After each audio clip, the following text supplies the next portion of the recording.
Bonjour, c'est Gilles du site boursicoté.com. Voici l'analyse technique matières premières pour cette séance du mercredi 21 août 2013. Nous commençons cette analyse technique avec l'or, donc l'or qui reste ici dans son mouvement haussier court terme, puisque nous avions indiqué ici depuis la cassure de cette zone d'une manière très dynamique, une continuité donc de ce mouvement haussier qui se place ici dans une phase de cassure dans le mouvement baissier, puisque nous avons cassé ici le mouvement baissier sur un gap, donc à l'ouverture hebdo. On est venu ici confirmer la cassure de cette résistance par des contacts ici mais sur des points bas, donc on a transformé cette résistance en support et puis on a retrouvé une dynamique qui nous a permis de casser ici le récent point haut qui se situe ici. Donc nous avons dans un premier temps oscillé, donc deux tests sur cette zone, on a cassé cette zone dynamique, ce qui a confirmé donc la nouvelle orientation court terme, et donc ensuite nous avons commencé à marquer de nouveau plus haut, de plus en plus haut. Donc la configuration reste à changer, nous avons toujours une évolution qui se fait dans la majorité ici entre la bolle supérieure et la moyenne mobile 20 exponentielle. On voit que même si des nouveaux plus hauts n'ont pas été touchés aujourd'hui, eh bien la dynamique reste plutôt bien orientée à la hausse, puisque nous avons ici des zones de points bas significatives qui sont pour l'instant et qui restent pour l'instant haussières. Donc des nouveaux points bas significatifs haussiers, pardon.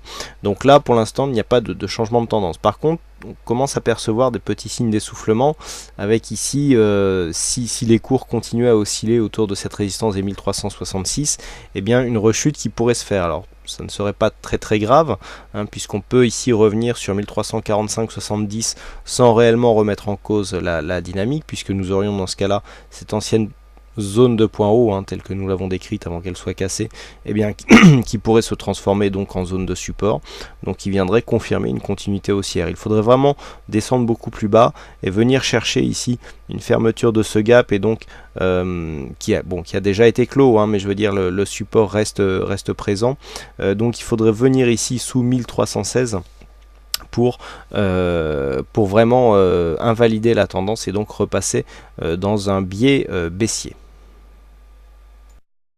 Passons ensuite au WTI, donc où nous avons une confirmation que la cassure ici de ce support a donné lieu à une cassure de la dynamique haussière. Alors nous sommes venus tester dans un premier temps une zone ici à 107,80 $ le baril, et puis les cours ont rechuté comme la première fois, puisque cette zone était déjà précédemment un point haut. D'ailleurs nous allons marquer cette zone comme une zone de résistance, et donc les cours ne se sont même pas repris ici sur cette zone des 105,30, puisqu'il y a eu une cassure directe. On est revenu un petit peu ici en pullback, et puis hop, on a été directement sur une continuité baissière en direction des 102,10 $ le baril. Donc du point de vue de l'intégralité de cette tendance, on voit bien ici que c'est toute une dynamique qui est en train de se retourner, malgré ici ce gap. On avait eu ici une première attaque sur ce support. On était remonté au-dessus. On a bien vu que finalement ce support et cette orientation étaient sur cette phase plutôt significative, et puis cette cassure ici nous montre que nous partons sur une phase de consolidation. Alors si nous traçons les retracements de Fibonacci, nous obtenons un peu plus d'informations, à savoir que par exemple les cours sont en train de tester ici cette zone des 23,6% de Fibonacci. Donc si cette cassure ici se confirme, puisqu'elle est en train de s'effectuer, bien l'objectif, donc je vous donnais un objectif à 102,10 ici sur cette phase, nous aurions un objectif à 101,60 sur le tracement des 38,2%. Et donc nous entamerions ici le comblement du gap, et d'ailleurs le gap serait totalement comblé et validerait un contact dans cette zone 50,61,8, puisque nous avons ici une zone à 50 qui se trouve encore dans le gap, et la zone à 61,8 qui se trouve en dessous. Donc là nous pouvons sur une accélération, donc à une cassure des 38,2, si un comblement de gap commence à s'effectuer, viser ici cette zone des 98,96 $ le baril, on va dire 99, qui sera l'objectif de consolidation de ce mouvement en cas de cassure des 38,2%. Naturellement, si le cours ici au niveau du contact des 23,6 venait à se réorienter et à repasser à la hausse, une cassure de ce récent point haut significatif, et donc base des retracements de Fibonacci à 107,95, invaliderait totalement ce scénario. Et enfin sur le Brent, une configuration ici en cassure de dynamique haussière mais beaucoup moins baissière que ce que nous avons sur le WTI, puisqu'après avoir effectivement cassé donc cette dynamique par cassure de ce support oblique, eh bien les cours viennent ici marquer une petite phase de baisse.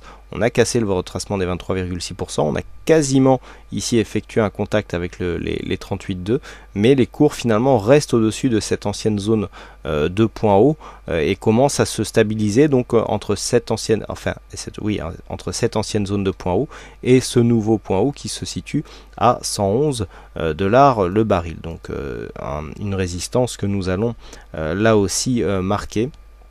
Hein, j'ai toujours des résistances qui disparaissent d'une journée sur l'autre. Donc là ici, cette phase de hausse ici consolidée à plus de 38,2% sur une cassure des 111, eh ben, peut nous donner un signal de breakout, hein, puisque sur cette phase de consolidation qui reste donc limitée, puisqu'on ne dépasse pas le 38,2%, on est toujours ici sous l'influence d'une tendance qui potentiellement peut être très dynamique et peut casser rapidement ici vers les 111. Donc sur une cassure des 111 $ le baril, eh bien, nous pouvons tracer ici les niveaux de Fibonacci donc sur la phase de consolidation, et donc nous avons un objectif qui se situe à 112,46 $ le baril. Donc là c'est un objectif en cas de cassure des 111 $. Par contre, si les cours venaient à casser ici les 108,62 pardon, qui représente pour l'instant le point bas de la phase de consolidation, ce scénario serait tout à fait invalidé puisqu'il faudrait retracer les Fibos et qu'il y aurait du coup certainement une cassure de ce 38,2%.